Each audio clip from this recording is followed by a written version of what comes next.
see men have been trained to be like the bosses, to be like the heads, the leads and everything. So now bringing women on board, they look at it as a threat. Most times you hear people say empowerment has left men behind, which actually is not true. Because women are getting to understand, are getting to know their rights as human beings.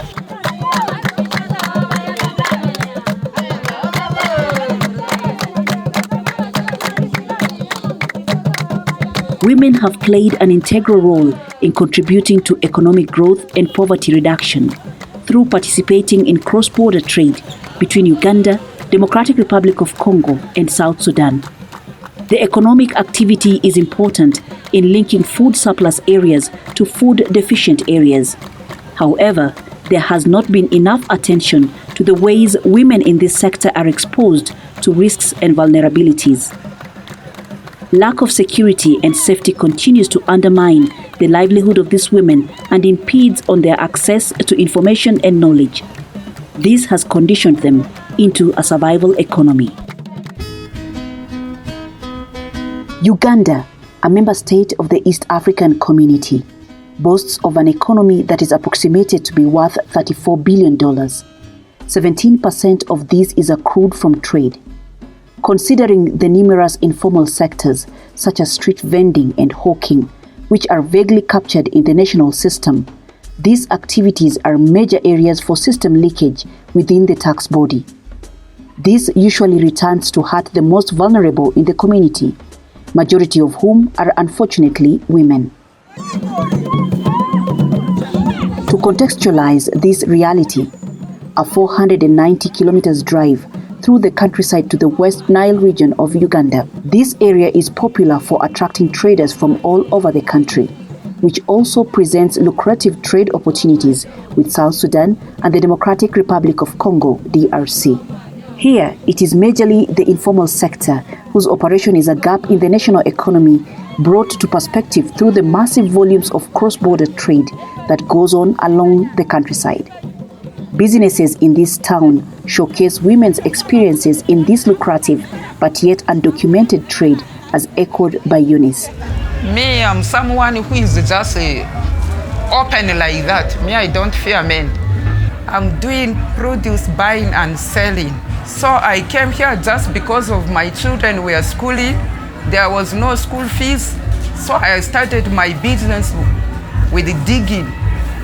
So I dug almost for 3 years. After that, I started to sell small things like beans, millet, just like that. At first, it was good because there were not so many people doing produce buying. It was good.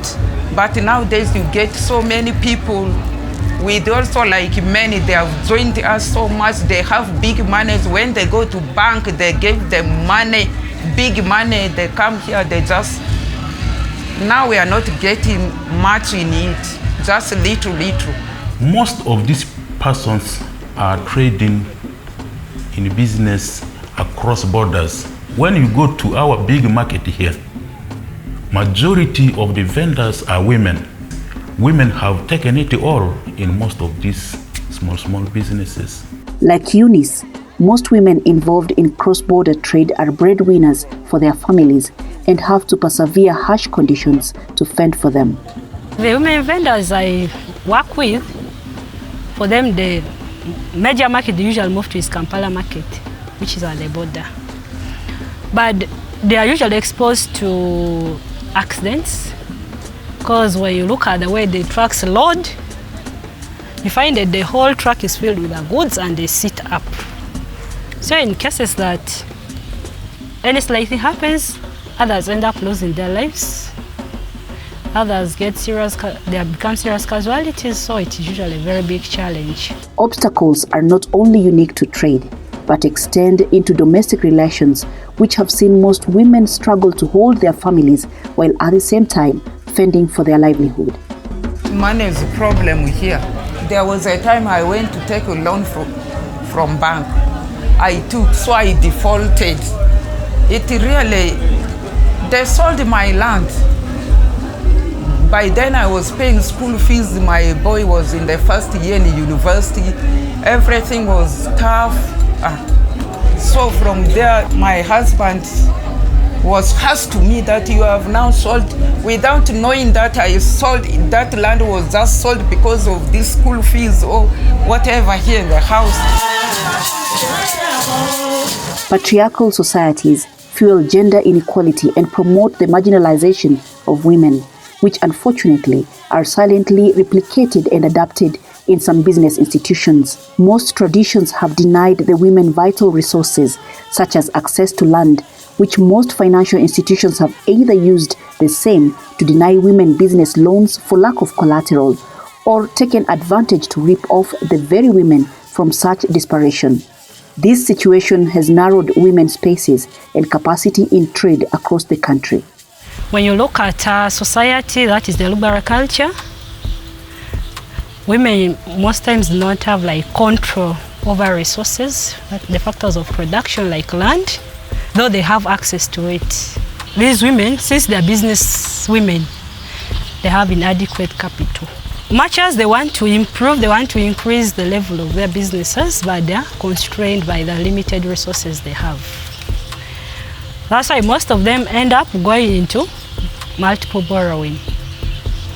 They borrow from one institution to go and clear for the next, forgetting that they are increasing more harm, adding more harm than what they already have. There is no financial literacy, most of them do. It just started when I go out like that. When I come home, he will say that, this woman is going out looking for another man, just like that, quarreling, insulting, just every day, every night. But whenever he gets drunk, he goes out, he comes home drunk. He starts to insult children, beating children, even me also. At least I feel that I should come in a place where I can sleep, I can do this smaller bits and kernels. In our culture, there's what we call aruba. Aru is like prison. Ba is the rope. When you have an issue which is within the household, you're not supposed to like report it to the government. Reason being, it brings a bad omen to the children. That is the culture. So women fear. You know how strongly attached women are with their children. They don't want anything bad to happen. Eunice has seen it all. Her experiences have propelled her to overcome many obstacles and build resilience to work harder.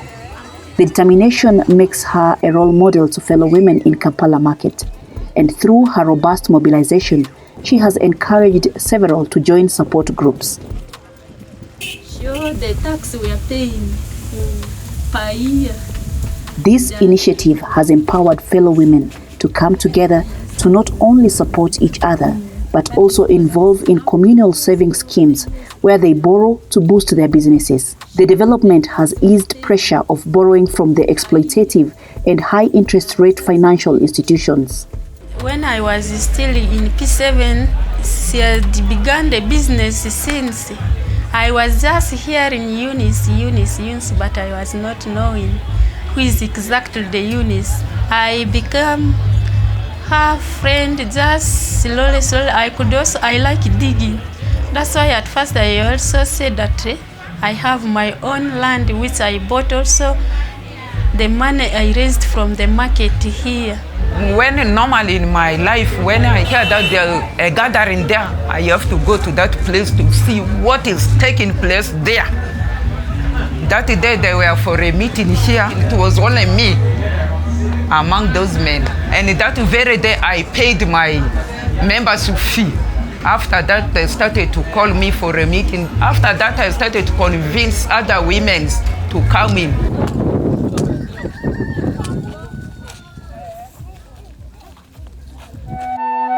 The Uganda Revenue Authority, URA, is a national tax body charged with the responsibility to collect revenue on behalf of the government. It uses online registration system that is mandatory for everyone engaged in business through registering for tax identification number, commonly known as TIN. This online system is vital in capturing and monitoring all forms of businesses through a centralized database at national level. Unfortunately, This technical digital system does not provide and cater for the illiterate and semi-illiterate living in remote rural settings, like the majority of these women engaged in cross-border trade. One of the injudicious ways in which the women informal cross-border traders are targeted and harassed is through extortion of money in the form of bribes. The women pay these bribes disguised as taxes, yet they offer absolutely no protection. On the contrary, this rogue system continues to exploit them and criminalize their actions, whereas a fair and basic tax could ideally remove the stigma of their work and transform them to the level of formal traders with all the protection that formality comes with. This bottleneck arises from the fact that Uganda subscribes to the East African Community Economic Trade Bloc, which the Democratic Republic of Congo is not part of. It is from such gray areas that corrupt bureaucrats from both countries take advantage to institute vague tax obligations. This then becomes a tool for extortion, therefore hurting the women traders in the Kampala market. This incapacity creates loopholes that bribe-seeking officials in the taxation system exploit through their bureaucratic procedures to rip off these vulnerable women in cross-border trade, which fuel corruption. When we go to buy our goods there in Congo, it is not easy. At first there is this barrier, this roadblock they put there. You go there, you give them something. If you give 1,000 for immigration, the other one is custom will say money, police will say, so these soldiers they will say. You can, in just one barrier, you can give 5,000 and you go 3 kilometers or 4 there, you get another roadblock there again, you pay. You know, most of the times they tend to do business in an informal way. When they do it in an informal way, as a commercial service, we might not know much about them because we deal with the registered persons. And now coming to aid these people in terms of knowledge, it becomes a little bit tricky. Where will you get them? Because they are not organized, they are informal, their businesses are small. It is a little bit difficult to reach to these people. When you look at their capital, the principal, sometimes somebody is even doing business with only 5,000 or 10,000. And when I tried to interact with some of them, they say that is the only money they have. The anti-smuggling unit always want to see to it that you actually pay your taxes. Whether you are a poor woman or what, for them law is law. They are going to enforce this law. They don't mind about how much you have, the background you have come from. No, that is not their concern. What they know is they are actually trying to, of course, enforce the law.